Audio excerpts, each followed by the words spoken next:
하나님께서 우리에게 요한일서 4장 7절로 11절에 있는 말씀을 주셨습니다. 사랑하는 자들아, 우리가 서로 사랑하자.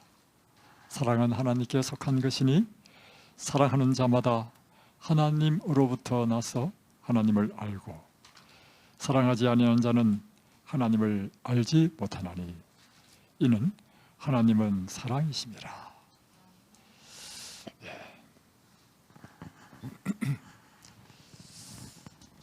성경 전체 메시지가 있는데요, 그것은 사랑의 메시지입니다.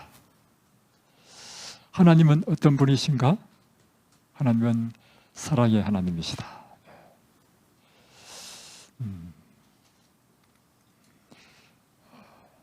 그 하나님의 사랑이 우리를 위하여 독생자를 보내신 것, 이것이 요한복음 3장 16절에 있는 말씀입니다.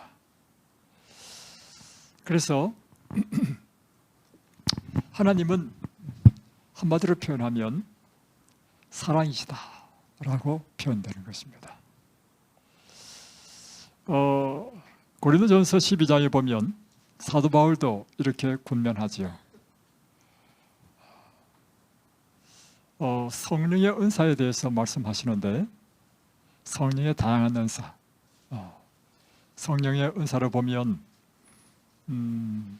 예언하는 은사도 있고요, 또 병 고치는 은사도 있고, 또 방언하는 은사도 있고, 또 통역하는 은사도 있고, 다양한 은사를 쭉 이야기하고 있습니다.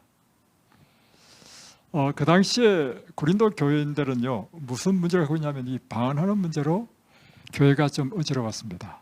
마치 방언을 하지 못하면 성령을 받지 못한 사람처럼, 믿음이 없는 사람처럼 그렇게 생각되어졌습니다. 오늘날도 그런 생각을 하는 사람들도 있습니다. 그럴 때 사도 바울이요, 이 성령의 은사에 대해서 이 고린도 교회에 이렇게 권면했습니다. 이런 은사들을 쭉 이야기하면서 내가 너에게 더 좋은 것을 보여주겠다, 가장 큰 은사를 보여주겠다, 너희는 이 더 큰 은사를 사모하라 하면서 12장에 이어서 13장에 나오는 은사가 무엇인가 하면 사랑의 은사입니다.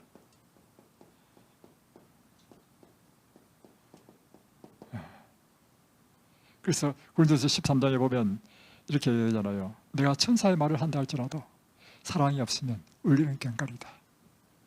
내가 믿음이 아무리 좋아서 산을 옮길 만한 믿음이 있다 할지라도 사랑이 없으면 그 아무것도 아니다. 심지어 내 몸을 불사르게 내어준다 할지라도 사랑이 없으면 아무것도 아니다. 그래서 사도 요한은요, 우리에게 이야기하고 있습니다.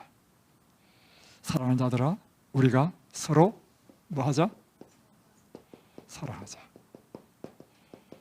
그러면서 사랑은 누구에게 속한 것이라 했습니까? 하나님께 속한 것이다.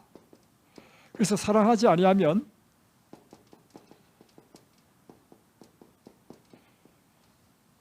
하나님을 알지 못한다 했습니다. 하나님을 알지 못한다. 사랑할 때 비로소 하나님이 누구신지 아는 사람이다. 그래서 여러분이 지금부터 제가 질문하겠습니다. 여러분이 하나님을 아시는 분이신지, 그러면 뭘 알아야 돼요? 사랑을 알아야 돼요. 사랑을. 그럼 여러분에게 질문합니다. 지금부터 여러분이 사랑이란 무엇인가? 이제 한 분 한 분씩 정의를 해보겠습니다. 여러분의 정의를 한번 다 적어보겠습니다. 우리 이김 여사님, 사랑이란 무엇인가? 길게 하지 말고요, 한 센텐스로 딱 정의하십시오. 사랑이란 무엇인가?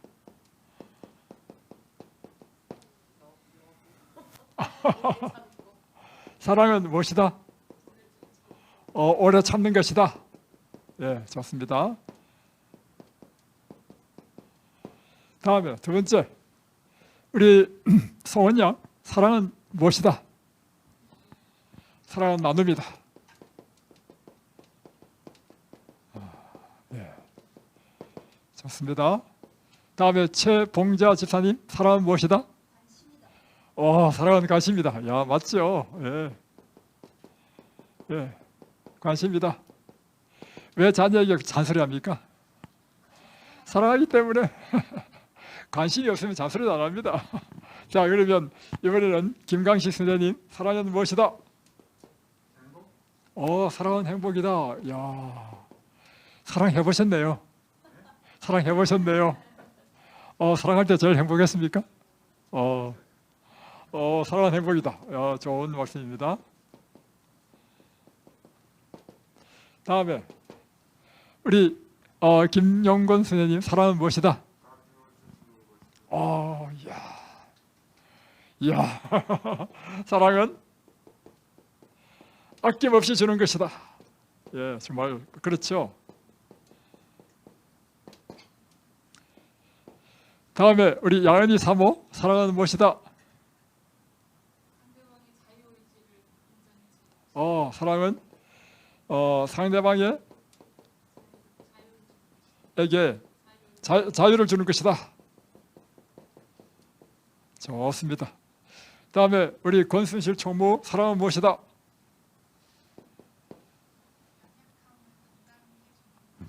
참 점점 철이 높아집니다.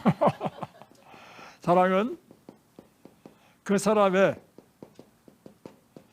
연약함을 감당해 주는 것이다.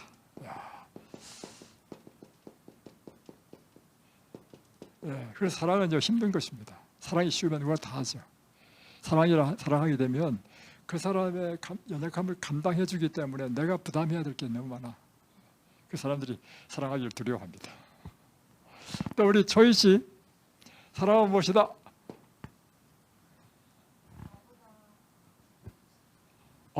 사랑은 나보다 아끼는 것이다.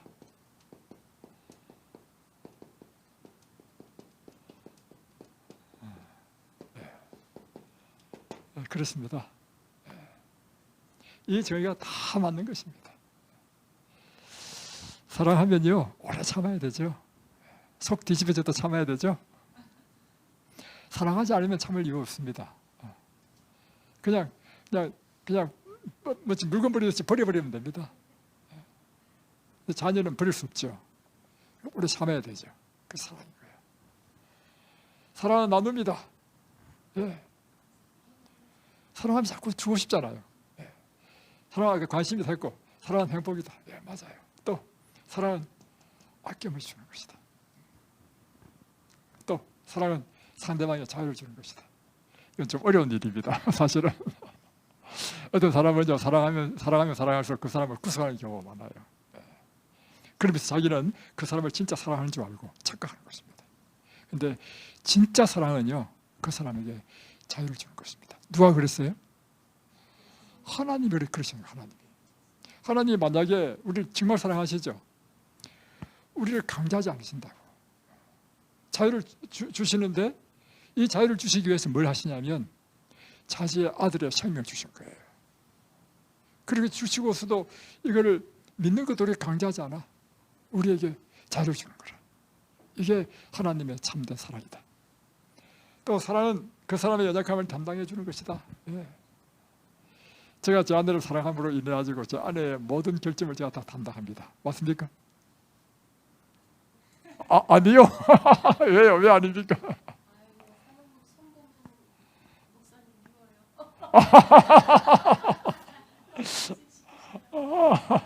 제가 자체를 여자 삼손으로 만든 장본인입니다. 예. 예. 다음에 이거 참나 이거 반대로 됐다. 반대로. 그죠? 자, 사랑은 나보다 아끼는 것이다. 예, 참 좋은 말씀이죠. 저는 이런 그래서 세상 사람들이요, 여러분, 이런 세상 사람들의 모든 이 소설, 영화, 드라마 보십시오. 뭐가 빠지면 이야기 안 됩니까? 사랑에 빠지면 약이 안 되죠. 그래서 노래도 보십시오. 사랑은 눈물의 씨앗이다. 사랑이 무엇이냐고 물으신다면 눈물의 씨앗이라고 말하겠어요. 자, 사도 바울은 이렇게 하겠습니다.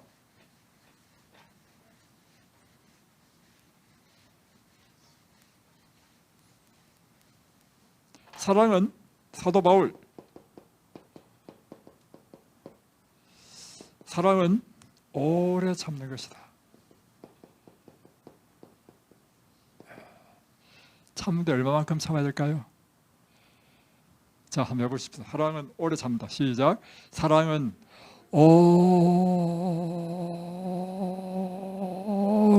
참는 것이다.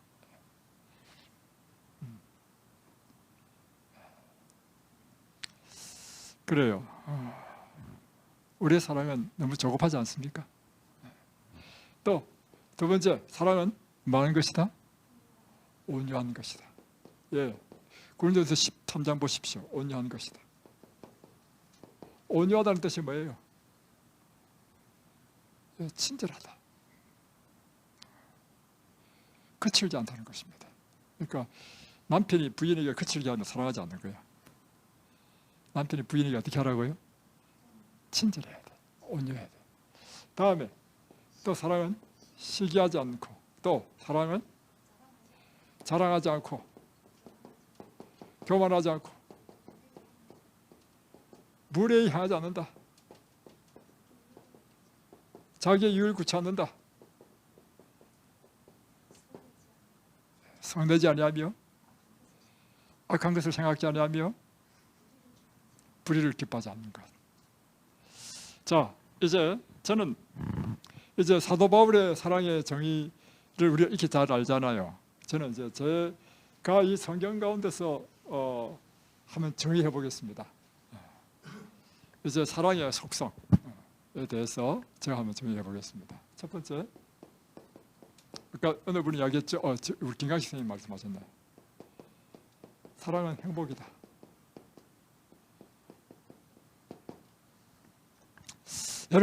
여러분에게 정말 기쁨을 주고 마음에 행복을 주는 그 추억은 어떤 추억이었습니까? 사랑했던 추억 아닙니까? 제가 그래서 설교를 준비하면서 곰곰이 한번 되돌아봤어요. 또 이것도 또 어떤 말이 또 튀어나올지 모르겠지만 제 얘기는요, 저와 함께 결혼하기 전에 데이트하고 결혼하고 난 다음에 신혼 초가 아주 행복했어요. 왜냐하면 사랑했기 때문에. 또 제가 또 혹시 반론을 일으킬지 모르겠지만 여러분은 반론 안 합니까? 왜 침묵을 해? 이럴 땐 좀 이렇게 좀 호언해줘야 되는데. 그리고 우리의 삶 가운데서도요, 가장 행복했던 때는요, 사랑했던 때입니다. 이 사랑은 남녀 간의 사랑이도 되고요, 다음에 가족에 대한 사랑, 자녀와 부모의 사랑 다 포함되는 거죠. 친구와의 사랑. 그리고 왜 동창회 갑니까? 여러분들이 친구하고 함께 사랑의 모임에 가면 행복해지기 때문에 가는 거죠. 왜 가족과 함께 여행 갑니까? 사랑하는 사람들과 함께 있는 시간이 행복을 주기 때문에. 왜 남녀가 이렇게 서로에게 짝을 맞추려 합니까? 사랑하는 것이 우리에게 행복을 주기 때문에 그런 것입니다.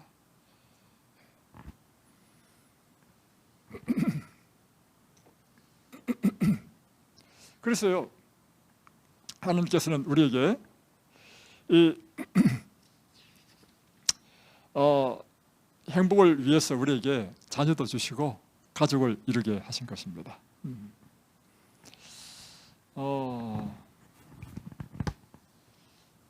자, 우리의 이 반응들, 사람이 하는 반응들은요, 다 무엇에 대한 반응이냐면요, 우리 몸에 세포에, 몸은 다 세포로 이루어졌잖아요. 세포 안에 세포핵이 있습니다. 세포 해관에 유전자가 있습니다. 자, 우리가 사랑하면 행복해지는 이유는 무엇인가 하면 하나님께서 우리 몸을 만드실 때 우리의 유전자 속에, 유전자는 뭐예요? 유전자는 사실 우리 몸의 모든 정보가 다 기록되어 있잖아요. 세포 안에. 이 유전자 때문에 여기는 몇 가지 종류의 정보가 있습니까? 2만 가지. 이 2만 가지 정보 가운데 뭐가 있냐면 눈이 될 수도 있고 코도 될 수도 있고 뼈가 될 수도 있고, 그래서 이 세포는 똑같지만 그 유전자에 어디에 불이 들어오냐에 따라서 손톱에 있는 세포는요, 손톱이 되는 세포가 되는 것입니다. 또 간에 있는 세포는 간이 되고, 2만 가지 종류 가운데 불 들어오는 대로 기능을 한다는 거예요. 예, 맞죠? 그래서 우리 몸은요, 이렇지 않습니다. 뼈 세포와 피부 세포가 다르지 않습니다. 똑같습니다. 왜 알 수 있느냐? 세포가 생성될 때부터요, 사실은 한 세포로부터 시작했습니다. 남자의 정자와 여자의 난자가 만나가지고 한 세포가 이루어져요. 그 다음부터 세포 분열이 이루어지죠. 2, 4, 다음에 8 이렇게. 그렇게 해서 우리 몸이 이루어졌기 때문에 우리 몸은 한 세포에서 왔기 때문에 계속해서 복사해서 만들어지죠. 모든 세포는 다 똑같은 거예요. 그런데 왜 어떤 세포는 피부가 되고 어떤 세포는 눈이 됩니까? 2만 가지 종류에 있는 이 유전자에 어디에 불이 들어오냐? 이 2만 가지 종류 가운데 있는 정보가 뭐냐면 눈 되고 코 되고 입 되고 다 있는 거예요. 신기한 거죠. 자, 그래서 그 가운데 뭐가 있냐면, 이 정보 가운데 뭐가 있냐면 눈, 코, 입 되는 것뿐만 아니라 어떤 자극이 오면 어떤 반응을 일으키는지 이 정보도 있어. 예를 들면 슬픈 자극이 딱 들어오면 눈물이 팍 쏟아져. 눈물이 쏟아지는 것이요, 결국에는 무엇이냐면 이 유전자 정보가 자극을 받으면 유전자에서 이것이 들어오면 어떤 곳에 불이 켜지는 거야. 그래서 눈물이 쏟아지게 하는 거예요. 맞죠? 그처럼 하나님께서 우리를 만드실 때, 그런데 이거 한번 물어보십시다. 이 2만 가지 종류의 유전자 정보를 지금 의학자들이, 지금 이거는 다 글자인데 ATCG로 되어 있잖아요. 전부 다 ATCG로 되어 있어서 우리는 읽을 수 없어. 근데 과학자들이 이제 이 유전자 정보를 읽었어요. 읽어서 이제 유전자 지도를 만들잖아요. 근데 우리는 어떻게 우리 몸의 이 유전자 정보를 알 수 있나? 어떻게 읽을 수 있냐?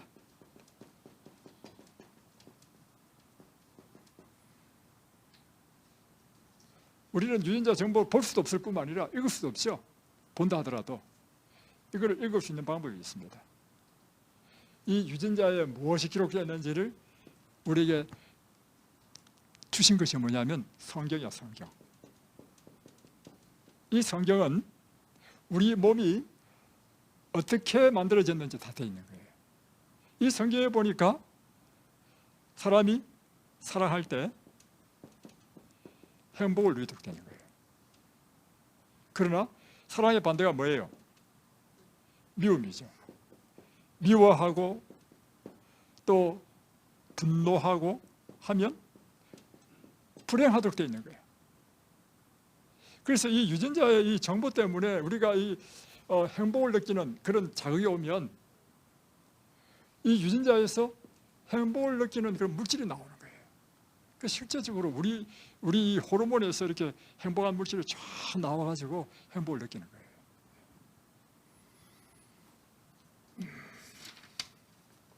자, 그러면 이거 한번 물어볼까요?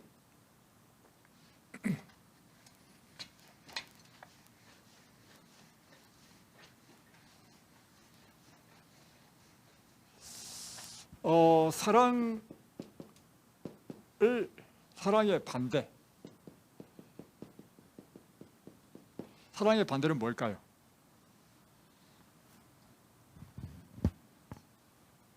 무관심.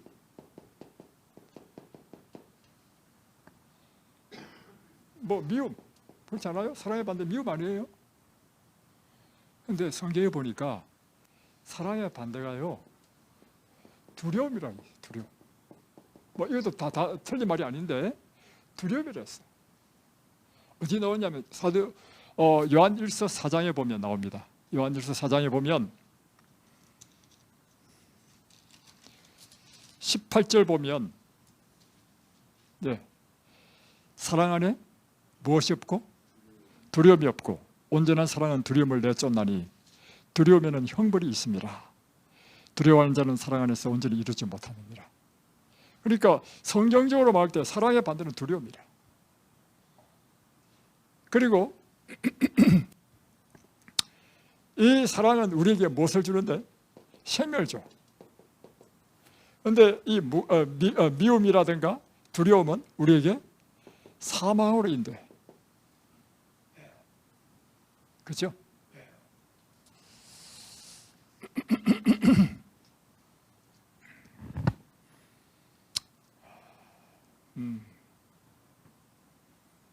그래서 사람은요, 하나님께서 우리에게 행복을 추구하도록 했습니다.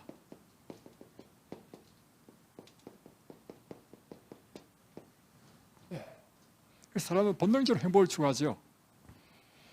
우리 하는 모든 일, 우리의 모든 놀이 다 행복을 추구하는 것이죠. 그런데 이 행복을 주는 것이 우리에게 사랑이라는 것입니다.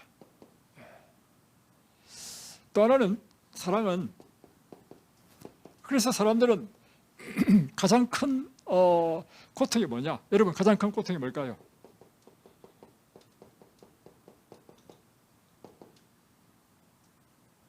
외로움입니다. 외로움. 그렇지 않습니까, 여러분? 이 사랑은 반드시 관계를 통해서 이루어져요. 그죠? 사랑은 반드시 대상을 필요로 해. 그래서 사람들이 사람을 사랑할 수 없으면 누구를 사랑하냐? 동물을 사랑해. 그래서 집집마다 보면 요즘 개 키우는 사람이 얼마나 많은지. 결국 이걸 뭘 의미하냐면 사람은 사랑을 해야 된다는 거야. 그래야 사람은 행복을 누리기 때문에. 그래서 제일 사람에게 이 고통을 주는 것은 외로움입니다. 자, 또 하나는 사랑은 생명을 창조합니다. 생명을 창조한다.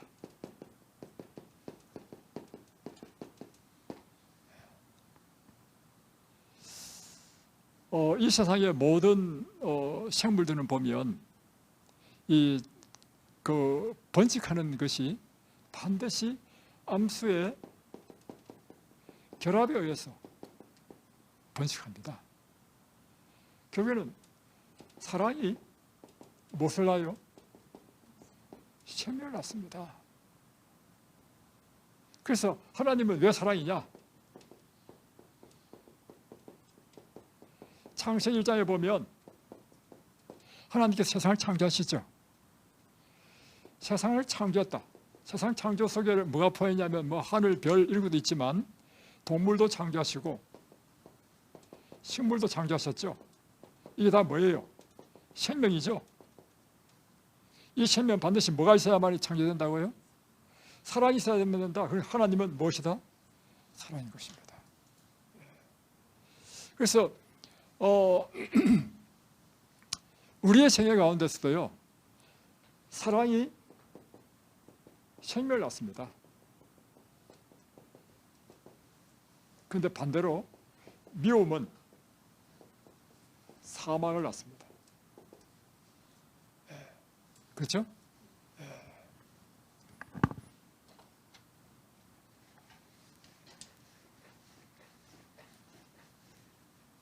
창세기 1장에 보면 하나님께서 모든 이 천지 창조를 하셨는데 이 천지 창조의 목적이 뭐예요? 모든 동물도 만들고 꽃도 만들고 한 목적은 사람을 위한 것입니다. 결국은 하나님께서는 창세기 1장을 통해서 사실 뭘 만들기 원했냐면 사람을 만들기 원했어요. 그런데 사람에게 필요한 모든 것이 필요하기 때문에 하늘도 만들고 꽃도 만들고 다 만드셨단 말이에요. 여기서 왜 사람을 그렇게 만들었는가? 하나님 자신이 보세요. 하나님 자신이 사랑이기 때문에 사랑은 반드시 무엇을 필요로 합니까? 대상을 필요로 해요. 대상. 그래서 사람은 하나님의 사랑의 대상으로 지원받은 거예요. 근데 보세요. 사랑하려면 무엇이 비슷해야 되냐면 수준이 비슷해야 돼. 수준이. 그래서 하나님께서 우리를 만드실 때 어떻게 만드냐면 우리가 사람을 만들 때 우리의 형상을 따라 우리의 모양대로 사람을 만드셨다는 것입니다. 그러니까 우리는 하나님의 사랑의 대상으로 만들었기 때문에 하나님의 수준으로 우리를 창조하신 것입니다. 그래서 우리는 일반적인 동물과 다릅니다. 기능은 비슷하다 할지라도 이것을 우리는 이해할 필요가 있는 것입니다. 그래서 우리가 이 사랑을 하게 되면 우리 유전자에서 우리의 건강과 행복을 위한 물질이 나오는데 그것은 우리를 치료한다는 거예요. 치료.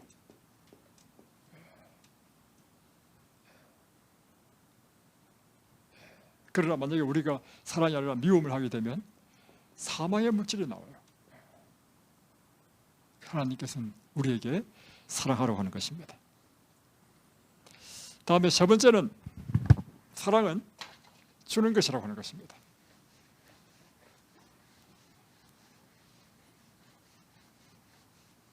자,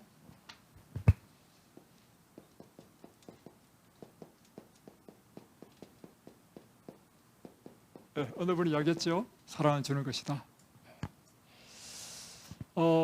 여러분 제가 만약에 말로만요 여러분을 사랑한다 하면 실감이 안 나죠.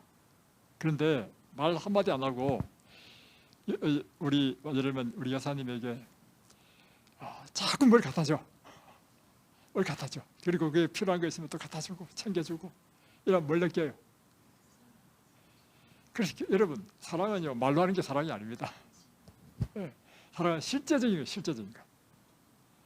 실제적으로 그를 돕고 그를 위하여 주는 것. 그래서 아까 우리 김 선생님이 말씀하신 것처럼 아낌없이 주는 것. 이것이 사랑이라는 것입니다. 하나님께서는 사랑이시라죠.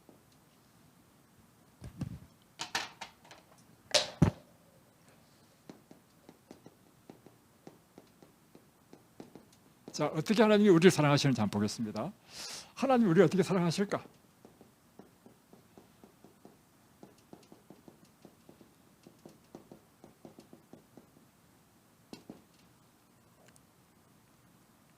자, 봄이면 하나님께서 온 세상에 꽃과 나무를 피우시고 돋아나게 합니다. 그래서 온 세상에 아름다움을 주는 것입니다. 우리가 이제 사귈 경우에 이제 남자가 여자에게 꽃을 선물하죠. 왜 꽃을 선물합니까? 꽃을 받는 여자 입장에서는 꽃을 보면 기분이 어때요? 행복하죠. 똑같이 하나님께서 봄이 되면 온 들판에 꽃을 피우고 개나리 진달래 꽃을 피우는 이유는 뭐냐면 하나님이 우리를 사랑하기 때문에 우리에게 이 꽃을 보고 행복하라는 것입니다. 이 꽃을 볼 때마다 뭘 느끼게 되느냐 하면 하나님께서 나를 사랑하셔서 지금 이 꽃을 피우셨구나. 또 하나는 사랑하면 제가 이제 우리 어머니 살아계실 때 집에 가면 우리 어머니가 늘 하시는 게 있습니다. 아들 왔다고요. 그때부터 열심히 음식을 하셔. 그저 막 먹이를 한단 말이에요. 사랑하면 자꾸 주고 싶지요. 봄 되면 그뿐만 아니라 모든 열매, 폭식을 다 맺게 하죠. 하나님께서 우리를 사랑하시기 때문에 실제적으로 우리의 삶의 모든 것을 채워주는 것을 보게 되는 것입니다. 똑같이 예수님께서는 이 땅에 오셔가지고 하나님의 사랑을 어떻게 나타내셨냐면 병자들, 아픈 자들에게 직접적으로 치료하심으로 하나님의 사랑을 나타내셨습니다. 끊임없이 실제적으로 그에게 필요를 도우셨다는 거예요. 그래서 하나님의 사랑이시다는 사실을 예수님은 이 땅에 오셔서 실제적으로 나타내셨다. 그런데 가장 궁극적인 사랑은 사랑은 주는 것인데, 주는 것 가운데 가장 극치의 사랑이 뭐냐면 생명을 주는 것이야. 그래서 하나님은 우리를 죄 가운데서 구원하시기 위하여 자신의 생명을 우리에게 주셨다. 그것이 십자가의 사랑입니다.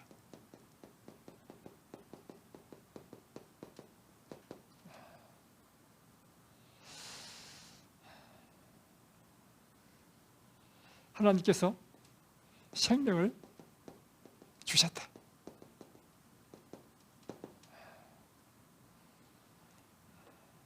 이 십자가의 사랑을 우리가 깨닫게 되면 정말 사랑이 무엇인지를 알게 되는 거죠.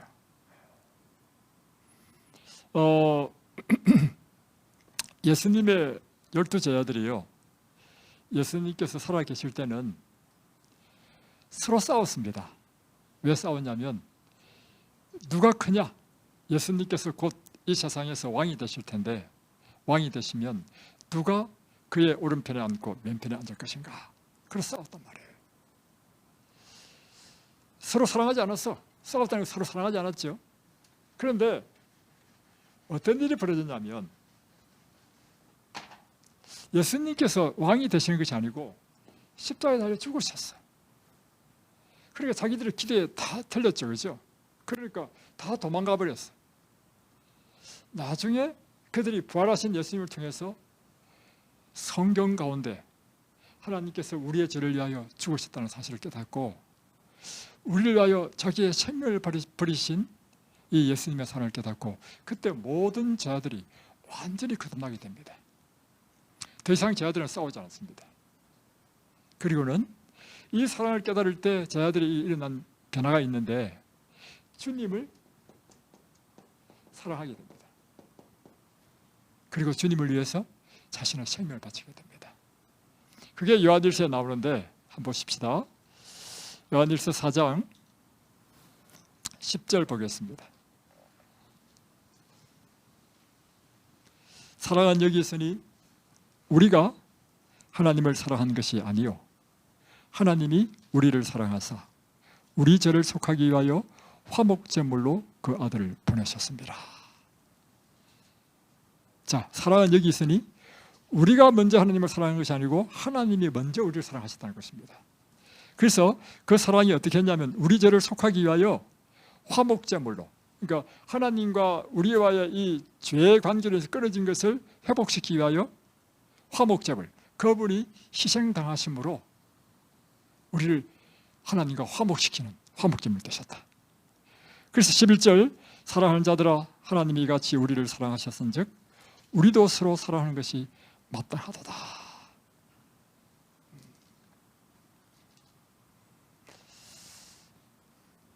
그래서 사랑은 주는 것인데 곧 이 주는 것은 하나님의 이 사랑이 생명까지 주시는 그 사랑으로 우리를 사랑하신다는 것입니다.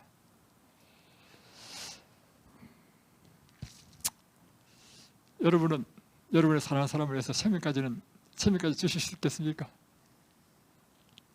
자, 이사야 58장 보겠습니다. 이거 보고 마치겠습니다. 이사야 58장. 우리에게 하라고 하는 사랑이 이런 사랑입니다. 사랑은 주는 것이고 주는 사랑이 이런 것이다. 생명까지는 못 주신다 하더라도 최소한 이 정도는 사랑하시기 바랍니다. 자, 이사야 58장 7절부터 보겠습니다.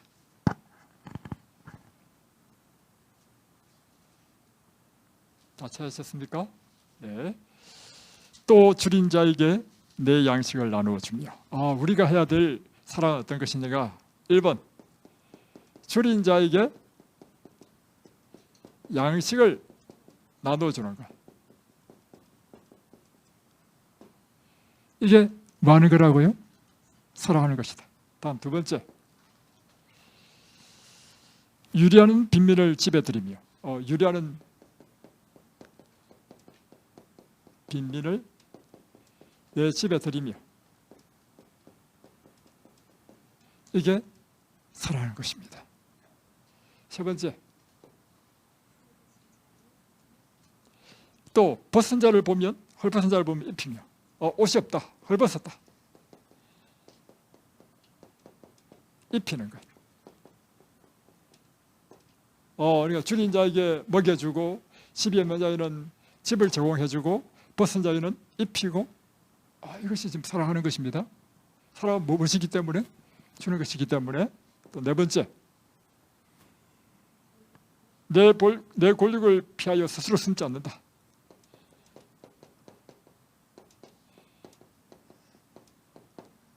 권력이 뭐예요? 친척. 예, 피를 나눈 친척, 형제들. 근데 왜 권력을 보고 왜 피하지요?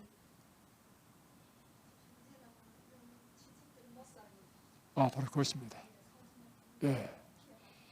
그러니까 이 친척이 못 살고 이러면 내가 도와줘야 돼. 그럴 때 우리는 본능적으로 꺼리게 되죠. 그렇게 하지 말라는 것입니다. 이것이 성경에서 말하는 사랑이라는 게 이런 것이다. 자, 다음에 8절 보겠습니다. 이렇게 하면 내 빛이 새벽같이 비칠 것이며 내 치유가 급속할 것이며 내 공의가 내 앞에 행하고 여호와의 영광이 내 뒤에 호위하리라. 이렇게 하면 내 빛이 내 앞에 비친다. 내 무엇이요? 내 치유가 급속할 것이다. 급속할 것이다. 다음에 내 공의가 내 앞에 행하고 다음에 여호와의 영광이 내 뒤에 호위하리라.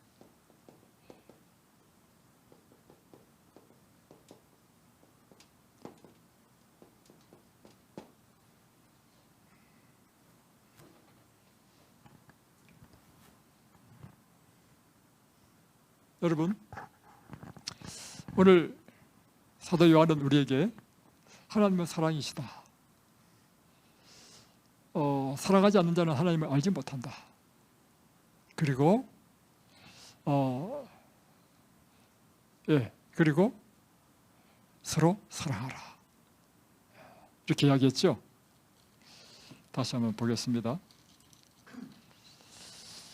사랑하는 자들아, 우리가 서로 사랑하자. 사랑은 하나님께 속한 것이니 사랑하는 자마다 하나님으로부터 나서 하나님을 알고 사랑하지 아니한 자는 하나님을 알지 못하나니 이는 하나님은 사랑이심이라.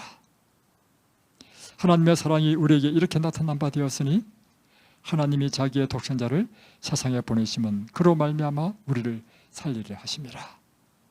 사랑은 여기 있으니 우리가 하나님을 사랑한 것이 아니요 하나님이 우리를 사랑하사 우리 죄를 속하기 위하여 화목제물로 그 아들을 보내셨습니다. 사랑하는 자들아, 하나님이 이같이 우리를 사랑하선즉 우리도 서로 사랑하는 것이 마땅하다. 자, 하나님께서 우리를 사랑하신 사랑은 어떤 사랑이었습니까? 십자가의 사랑이었습니다. 생명까지 주시는 사랑입니다. 그러므로 형제들아, 우리도 서로 사랑하자. 어떻게 사랑하라고요? 이사야 58장에는 이렇게 이야기했습니다. 내 형제 가운데 죽은 자가 있으면 양식을 나눠주라. 일하는 빈민이 있으면 집에 들이라. 헐벗은 자가 있으면 옷을 입히라. 내 권력이 못 살면 도와주라. 그러면 내 빛이 내 앞에 행하고 내 치유가 급속할 것이며 공의가 내 앞에 행하고 여호와의 영광이 내 뒤에 호위하리라.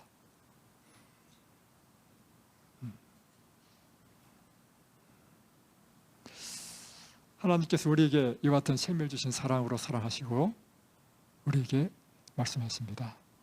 사랑하라.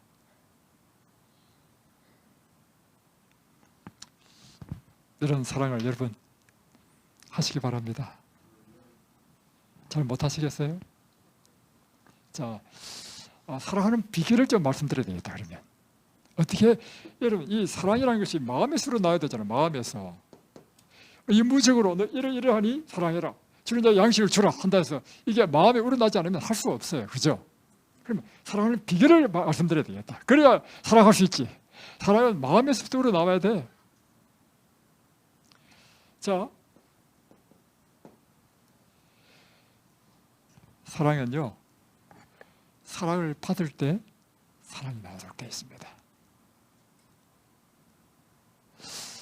우리는 우리에게 사랑이 없어요. 그래서 우리가 사랑할 수도 없어. 그럴 때 우리가 사랑할 수 있는 비결은요, 사랑을 받아야 할 수 있어. 자, 좀 부끄러운 이야기지만 내가 한번 예를 한번 들어보겠습니다. 그러니까 이 사랑을 하라니까 어떻게 사랑을 마음에서 우러나와야 사랑하지. 그죠? 자, 한번 들어보십시오.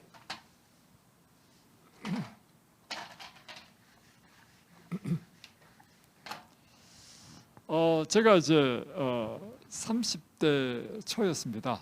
지난번에 말씀드렸듯이 신혼 초부터 그냥 어려움을 당해가지고 사실 그래서 여차차해서 천안까지 이사 갔습니다. 천안. 왜냐하면 이제 시모와 며느리의 이 갈등을 해결할 수 있는 제일 좋은 방법은 격리다. 격리. 그래서 우리 어머니 오실 수 없는 멀리 천안까지 이사 갔단 말이에요. 제가 이사 갔어요. 그래서 이제 이곳에서 저처럼 이제 약국을 했어요. 약국. 왜냐하면 혼자 있으면 정신적인 그 건강을 위해서 뭔가 사람들과 접촉해야 돼. 옛날에는 이 약국은요, 지금과 달랐습니다. 옛날에는 약국에서는 조제도 다 했어요. 조제도 직접. 그러니까 이제 동네 사람들 다 모이죠. 그러니까 이제 우리 어머니로부터 받은 마음의 상처가 사람들과 사귀고 일하면서 이제 많이 이제 치유될 수 있고, 저는 또 이제 제 사무실이 그 당시 사업할 때인데 서울에 있었습니다. 그러니까 저는 서울에서 천안까지 가기가 너무 힘들어. 그래서 일주일에